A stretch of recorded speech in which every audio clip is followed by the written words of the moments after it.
passed into the mountain of lapis lazuli, even as a green hawk between the pillars of turquoise that is seated upon the throne of the east. So came I to Duan, the starry abode, and I heard voices crying aloud. O thou that sittest upon the earth, so spake a certain veiled one to me, thou art not greater than thy mother, thou speck of dust infinitesimal.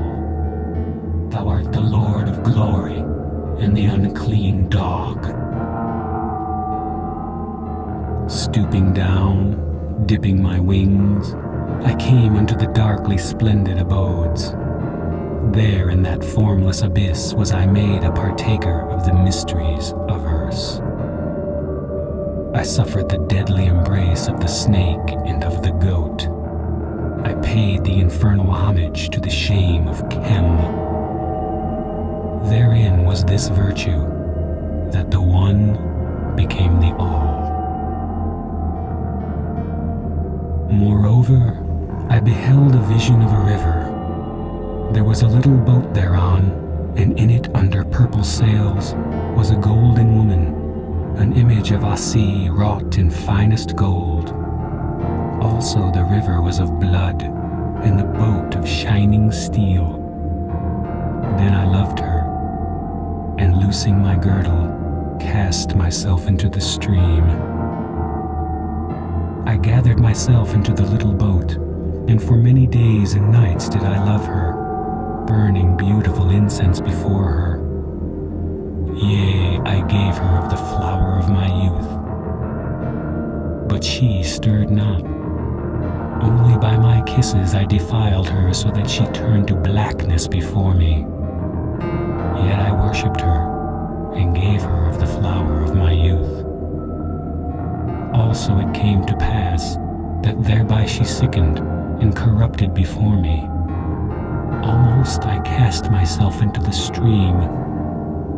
Then at the end appointed, her body was whiter than the milk of the stars, and her lips red and warm as the sunset, and her life of a white heat like the heat of the midmost sun. Then rose she up from the abyss of ages of sleep, and her body embraced me. Altogether I melted into her beauty and was glad. The river also became the river of Amrit, and the little boat was the chariot of the flesh, and the sails thereof the blood of the heart that beareth me, that beareth me. O serpent woman of the stars, I, even I, have fashioned thee from a pale image of fine gold. Also the Holy One came upon me, and I beheld a white swan floating in the blue. Between its wings I sate, and the aeons fled away. Then the swan flew and dived and soared, yet no whither we went. A little crazy boy that rode with me spake unto the swan and said, Who art thou that dost float and fly and dive and soar in the inane? Behold, these many eons have passed. Whence camest thou? Whither wilt thou go? And laughing I chid him, saying, No whence, no whither. The swan being silent, he answered, Then if with no goal, why this eternal journey? And I laid my head against the head of the swan and laughed, saying, Is there not joy ineffable in this aimless winging? Is there not weariness and impatience for who would attain to some goal? And the swan was ever silent. Ah, but we floated in the infinite abyss. Joy, joy. White swan, bear thou ever me up between thy wings. O silence, O rapture, O end of things visible and invisible, this is all mine, who am not. Radiant God, let me fashion an image of gems and gold for thee, that the people may cast it down and trample it to dust, that thy glory may be seen of them. Nor shall it be spoken in the markets that I am come who should come, but thy coming shall be the one word. Thou shalt manifest thyself in the unmanifest. In the secret places men shall meet with thee, and thou shalt overcome them. I saw a pale, sad boy that lay upon the marble in the sunlight and wept.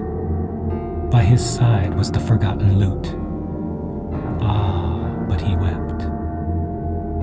Then came an eagle from the abyss of glory and overshadowed him. So black was the shadow that he was no more visible. But I heard the lute lively discoursing through the blue, still air. Ah, messenger of the beloved one, let thy shadow be over me. Thy name is death, it may be, or shame, or love. So thou bringest me tidings of the beloved one, I shall not ask thy name. Where is now the master? Cry the little crazy boys. He is dead. He is shamed. He is wedded. And their mockery shall ring round the world. But the master shall have had his reward. The laughter of the mockers shall be a ripple in the hair of the beloved one. Behold, the abyss of the great deep. Therein is a mighty dolphin, lashing his sides with the force of the waves. There is also an harper of gold, playing infinite tunes. Then the dolphin delighted therein, and put off his body and became a bird. The harper also laid aside his harp, and played infinite tunes upon the panpipe. Then the bird desired exceedingly this bliss, and laying down its wings became a fawn of the forest. The harper also laid down his panpipe, and with the human voice sang his infinite tunes. Then the fawn was enraptured and followed far. At last the harper was silent, and the fawn became Pan in the midst of the primal forest of eternity. Thou canst not charm the dolphin with silence, O my prophet. Then the adept was wrapped away in bliss, and the beyond of bliss, and exceeded the excess of excess.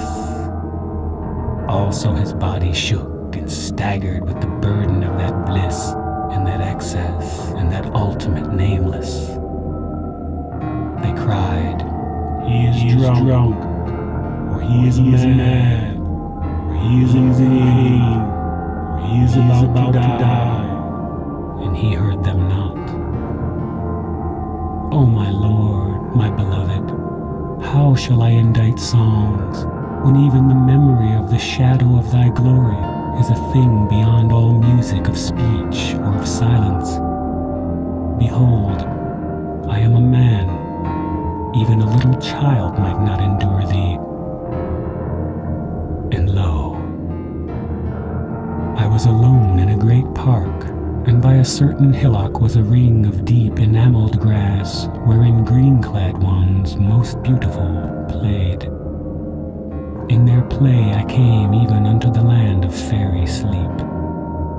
All my thoughts were clad in green, most beautiful were they. All night they danced and sang, but thou art the morning, O my darling, my serpent that twinest thee about this heart. I am the heart, and thou the serpent. Wind thy coils closer about me, so that no light nor bliss may penetrate. Crush out the blood of me, as a grape upon the tongue of a white Doric girl that languishes with her lover in the moonlight. Then let the end awake. Long hast thou slept, O great god Terminus. Long ages hast thou waited at the end of the city and the roads thereof. Awake thou, wait no more. Nay, Lord, but I am come to thee. It is I that waited last. The prophet cried against the mountain, Come thou hither, that I may speak with thee. The mountain stirred not. Therefore went the prophet unto the mountain, and spake unto it. But the feet of the prophet were weary, and the mountain heard not his voice. But I have called unto thee, and I have journeyed unto thee, and it availed me not. I waited patiently, and thou wast with me from the beginning. This now I know, O my beloved, and we are stretched at our ease among the vines. But these thy prophets, they must cry aloud and scourge themselves. They must cross trackless wastes and unfathomed oceans, to await these the end, not the beginning. Let darkness cover up the writing. Let the scribe depart among his ways. But thou and I are stretched at our ease among the vines. What is he? O thou beloved one, is there not an end? Nay, but there is an end. Awake, arise, gird up thy limbs, O thou runner. Bear thou the word unto the mighty cities, yea, unto the mighty cities.